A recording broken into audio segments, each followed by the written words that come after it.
What's going on, NintenShooters? It's your gamer from the desert, AZHood, and I am one of the main directors of this channel, NintenShooters. And before I get into the gameplay and the topic that I have for today, we have some pretty good news. We have hit 10 subscribers. Yes! Not a huge milestone, I know, but this channel is ever so slowly growing. For those that do not know, NintenShooters is a community channel dedicated to bringing shooting games, whether it's first person, on rails, third person.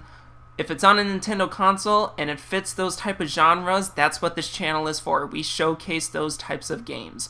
And we are accepting submissions, and you can send in your content, get your name out there, get some exposure out in the YouTube gaming community. That's what this channel is for. So spread the word about our channel, put us in your sub box. Tell your friends, tell them to come over, check us out, subscribe, have them send in their own content, help us grow, and when we grow, I can promise you that your channel will grow as well. Now let's get on to the game that I am showing you. This game is Sin and Punishment Star Successor, a Nintendo franchise, I believe, that started way back in the days of the N64, and I believe it also came out on some relatively unknown console way back in 2000. You'll notice that it is on-rails light gun shooting, but this is not your typical on-rails shooter. This one is pretty chaotic. I consider it one of those bullet hell shooters, to use that phrase. What do I mean by that? Well, there's a lot of action going on. It's pretty chaotic. And I'm only playing on easy because I just recently got this game, decided to give it a try, and it's pretty fun right now. Granted, I am only playing on easy. There's also 2 more difficulties. There's maybe a 4th one when you beat it all. I'm not exactly sure, but I can tell you in the next stages that I have played out after this, it is quite challenging, and it's pretty fun. I think it's a pretty enjoyable game. On-rail shooters aren't exactly everyone's cup of tea, but this one is pretty fun. It's been out in, I believe it came out in 2009. You could probably find it for relatively cheap. I was able to get this brand spanking new for the lovely price of $12.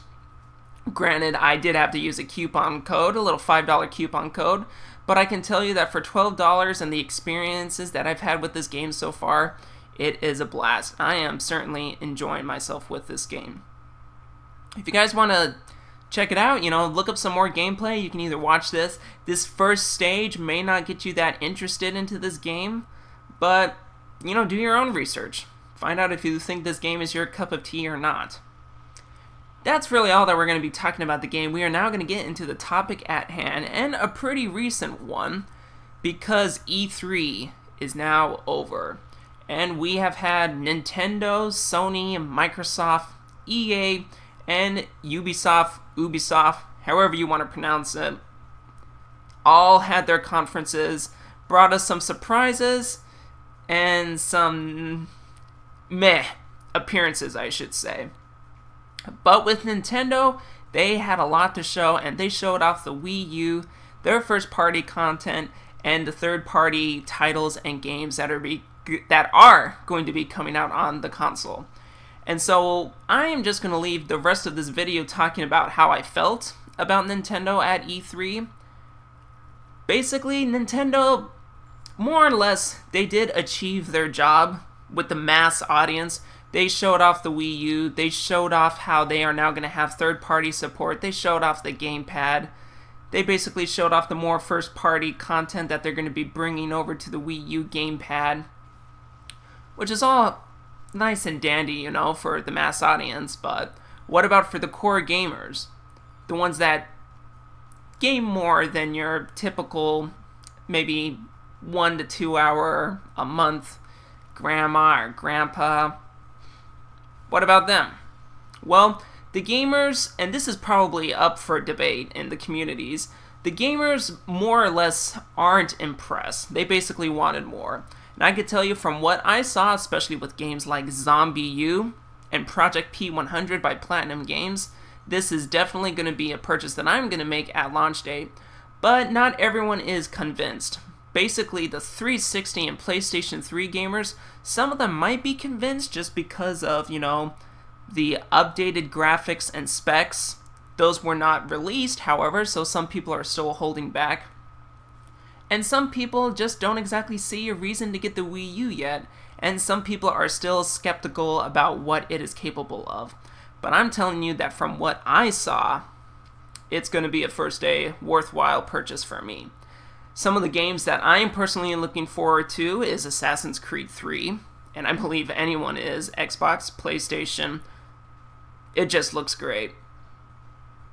Zombie U, definitely looking forward to that. That looks like the hardcore survival horror title that we have been waiting for. And I believe it's definitely going to take up that role.